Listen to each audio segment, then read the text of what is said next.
नमस्कार।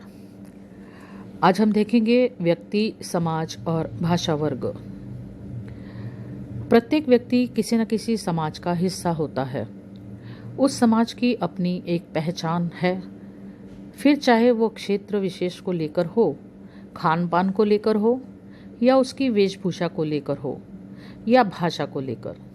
वो समाज ही उस व्यक्ति की पहचान का एक अहम हिस्सा होता है। प्रत्येक व्यक्ति की अपनी भाषा होती है। यूं तो कोई भी व्यक्ति कितनी भी भाषाएं सीख और बोल सकता है, परंतु फिर भी वो सबसे अधिक संप्रेषण अपनी मातृभाषा में ही करता है। वो अपने सुख दुख अपनी मातृभाषा में व्यक्त करता है। भाषा के आधार पर वह उस समाज का हिस्सा होता है जिस समाज में उसकी अपनी भाषा बोली जाती है। उदाहरण के लिए, एक तमिल भाषी बंगाली भाषी का भाषा समाज एक हिंदी भाषी के भाषा समाज से भिन्न होगा। इस प्रकार भाषा के आधार पर भी समाज में कई वर्ग बन जाते हैं। ये सभी वर्ग भाषा के आधार पर एक दूसरे से भिन्न होते हैं, परंतु एक दूसरे से अलग अलग होने के बावजूद भी इनके बीच एक आधार भाषा ऐसी भी होती है जो इनके संप्रेषण का माध्यम होती है। भाषा व मनुष्य में बहुत गहरा संबंध है। दोनों ही एक दूसरे को समान प्रभावित करते हैं। व्यक्ति के बिना भाषा की कल्पना नहीं की जा सकती, तो भाषा के बिना किसी भी व्यक्ति का संप्रेषण अधूरा ही रह जाता है। जैसे यदि किसी व्यक्ति को कुछ पीने के लिए मन हो, तो वह ये तो इशारे के माध्यम से बता सकता है कि वो कुछ पीना चाहता है, परंतु क्या वो पानी पीना चाहता है, चाय पीना चाहता है, नारियल पानी या कोई ड्रिंक पीना चाहता है, ये बताने के लिए उसे वागेंद्रियों का सहारा लेना ही पड़ता है। समाज से तात्पर्य है एक ही प्रकार की रुचि रखने वाले लोगों का समूह। कोई भी व्यक्ति ऐसा नहीं है जो अकेले रहना चाहता हो। मनुष्य एक सामाजिक प्राणी है।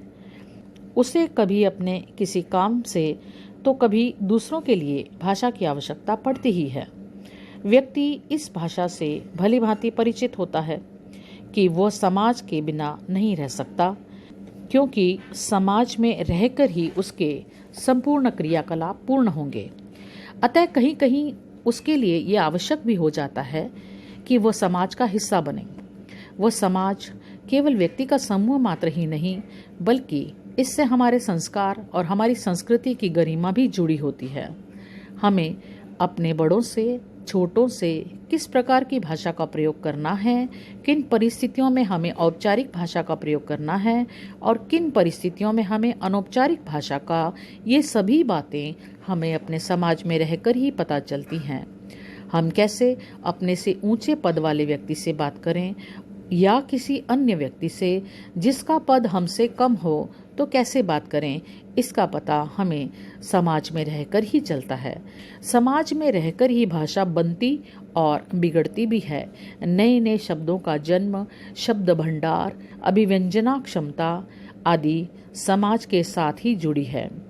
आज कई ऐसे शब्द भी प्रयोग हो रहे हैं जिनका चलन 5 साल पहले तक नहीं हो रहा था, परंतु जैसे ही समाज को उस विषय वस्तु की आवश्यकता हुई, उसके अनुसार भाषा का निर्माण भी होता चला गया। व्हाट्सएप आज का सबसे प्रचलित शब्द है, जो समाज में तथा व्यक्ति के स्वयं के जीवन में तीव्र गति से प्रवेश कर चुका है। एक ही समाज में ऐसे कई वर्ग हो सकते हैं जिनकी भाषा भिन्न भिन्न हो।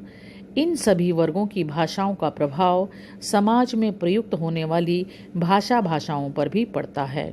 हमें शिक्षित, अशिक्षित, शहरी, ग्रामीण, पुरुष वर्ग, स्त्री वर्ग, विभिन्न आयु वर्ग के बच्चे, विभिन्न व्यापार से संबंधित वर्ग, उच्च, मध्यम, निम्न वर्ग आदि अनेक वर्ग हमें एक ही समाज में मिलते हैं। इन सभी वर्गों की भाषाओं में कुछ न कुछ अंतर अवश्य रहता ही है। परंतु जब ये वर्ग किसी कारण से आपस में या समाज में रहते हुए भाषा का प्रयोग करते हैं तो दोनों ही वर्गों की भाषा का प्रभाव एक दूसरे पर पड़ता है।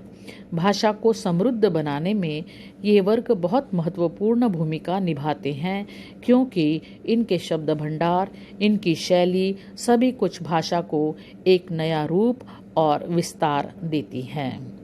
यहाँ पर ये टॉपिक समाप्त होता है। अगर वीडियो अच्छा लगा है तो लाइक कीजिए, अपने दोस्तों के साथ शेयर कीजिए, चैनल को सब्सक्राइब कर लीजिए। भाषा और समाज से संबंधित और भी वीडियो अपलोड होते रहेंगे।